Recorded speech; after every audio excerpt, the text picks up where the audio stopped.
విహారి లక్ష్మిని తీసుకొని లోపలికి పద లక్ష్మి అని అంటే లక్ష్మి అంటుంది, లేదు విహారి గారు, నేను ఇటు నుంచుటే వెళ్ళిపోతాను, లోపలికి వచ్చి ఆ బాధను పడే కంటే నేను వెళ్ళిపోవటమే మంచిది అని అంటే, లేదు ఏది ఏమైనా నేను చూసుకుంటాను పద అని చెప్పి లోపలికి తీసుకొని వచ్చేస్తాడు.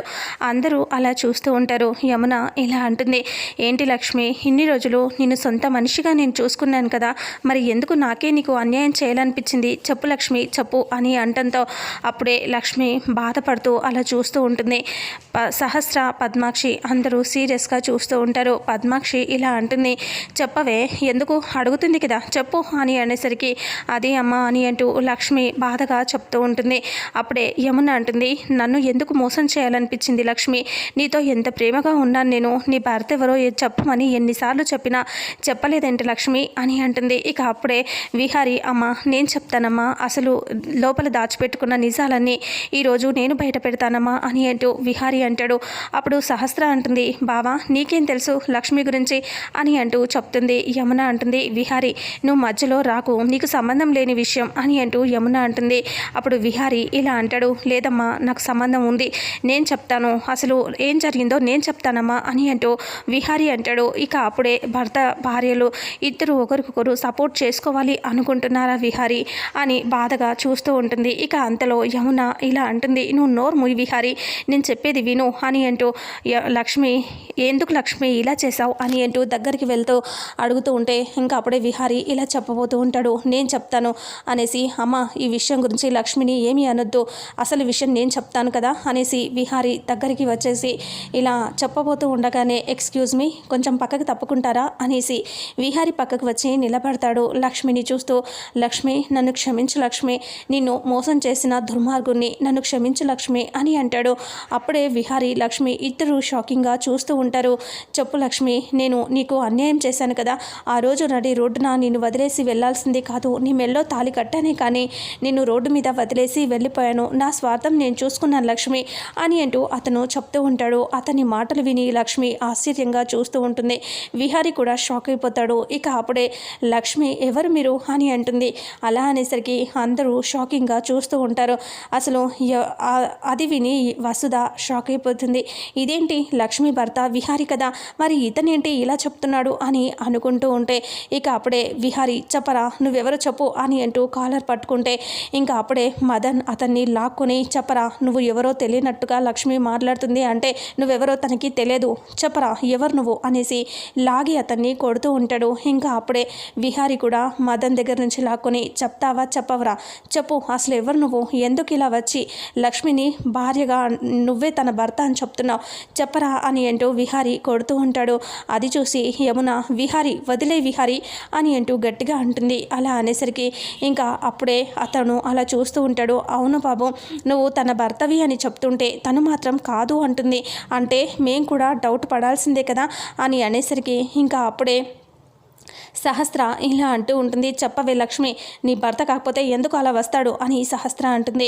అప్పుడు తను అలా అనుకోవటంలో తప్పు లేదండి, ఎందుకంటే నేను చేసిన పాపం అలాంటిది, ఎందుకంటే లక్ష్మి మెల్లో తాళి కట్టి వదిలేసి వెళ్ళిపోయాను అని చెప్తూ ఇలా కాళ్ళ దగ్గర కూర్చొని, లక్ష్మి నీ కాళ్ళ దగ్గర పట్టుకొని అడుగు వేడుకుంటాను లక్ష్మి, నన్ను క్షమించు లక్ష్మి, ఆ రోజు నిన్ను నడి రోడ్డున డబ్బుల కోసం స్వాస్తుల కోసం నేను వదిలేసి వెళ్ళిపోయాను కదా, ఆస్తులన్నీ పోగొట్టుకున్నాను లక్ష్మి, నాకంటూ ఇప్పుడు ఏమీ లేవు అని, అందుకే అన్నీ వదిలిపోయాయి కదా నీతో, మళ్ళీ నీ పాపం తగిలిపోయాయి, అందుకే మళ్ళీ నీ దగ్గరికి వచ్చాను నీకు న్యాయం చేయాలని, చెప్పు లక్ష్మి ప్లీజ్ లక్ష్మి అందరి ముందు చెప్పు అంటే, చూడు నువ్వు తన భర్తవి అనటానికి సాక్ష్యాలు ఏమున్నాయో చెప్తావా అని అంటే, మీకు అవే కదా కావాలి, నేను చూపిస్తానండి, సాక్ష్యాలు నేను చూపిస్తాను అని అంటూ లక్ష్మిది అలాగే అతనిది ఫొటోస్ని చూపిస్తాడు.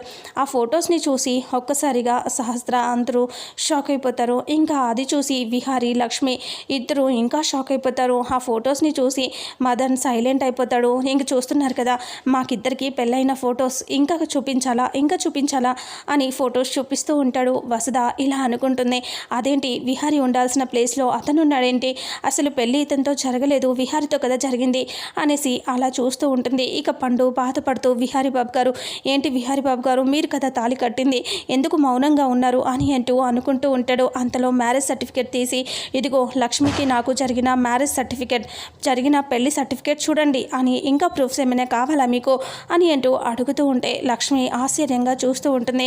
చెప్పండి ఇంకా ఏమైనా చూపించమంటారా అని అంటంతో లక్ష్మి బాధపడుతూ ఉంటుంది.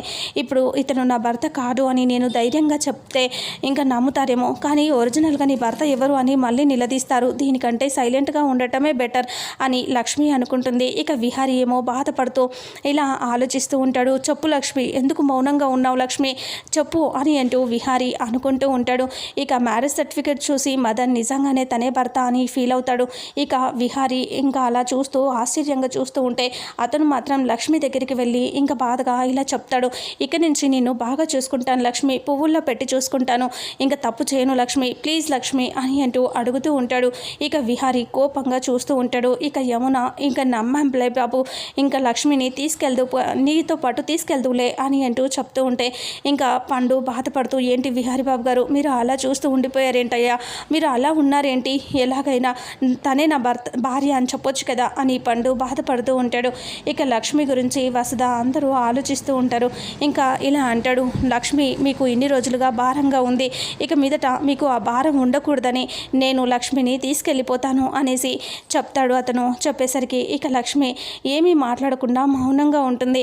ఇన్ని రోజులు నా భార్య మీకు మీతో ఉండి మిమ్మల్ని ఎంతో ఇబ్బంది పెట్టుండొచ్చు, నన్ను క్షమించండి, నేను తనని తీసుకెళ్ళిపోతాను అని చెప్తే ఇంకా సహస్ర అంటుంది, తనని తీసుకెళ్తాను అంటున్నాడు కదా పంపించేసేయండి అని చెప్పడంతో సరేనని చెప్పేసి ఇంకా యమున లక్ష్మి లగేజ్ సర్ది నేను తీసుకొస్తాను అనేసి లోపలికి వెళ్ళిపోతే సహస్ర అంబిక ఇద్దరు కలిసి బయటికి వచ్చి చాలా హ్యాపీగా ఫీల్ అవుతారు.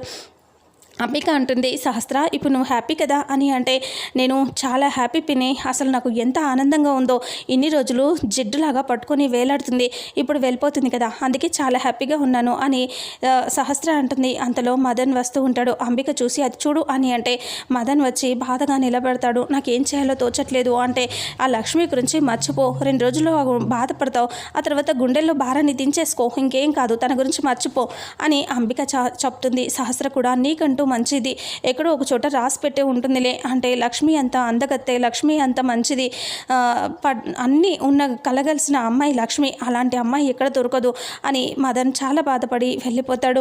ఇంకా యమున మాట్లాడుతూ ఏంటి లక్ష్మి ఇన్ని రోజులు నీ భర్త గురించి అడిగి ఇబ్బంది పెట్టాను, నన్ను క్షమించు, అంతేకాదు నువ్వు వెళ్ళిపోయిన తర్వాత నన్ను మర్చిపోతావా లక్ష్మి అని అంటూ బాధపడుతూ ఉంటే ఇంకా నిన్ను నేను చాలా మిస్ అవుతాను లక్ష్మి అని యమున అంటే లక్ష్మి గట్టిగా హక్ చేసుకొని ఏడుస్తూ ఉంటుంది. నీకు ఎప్పుడు చూడాలనిపించినా నా దగ్గరికి మీరు రండి, ఆ తర్వాత నాకెప్పుడు చూడాలనిపించినా నేను మీ దగ్గరికి వస్తాను అనేసి చెప్తూ ఉంటుంది. ఇక నువ్వు భయపడొద్దు, నీ భర్త ఇంతకుముందు తప్పు చేశాడు, తప్పు చేసి తెలుసుకొని వచ్చాడు కాబట్టి ఇంకా వాడు నిన్ను బాగానే చూసుకుంటాడులే అని అంటూ ఏదైనా తప్పు చేసే నా దగ్గరికి తీసుకురా సరేనా అని యమున ఓదారుస్తూ ఉంటుంది. లక్ష్మి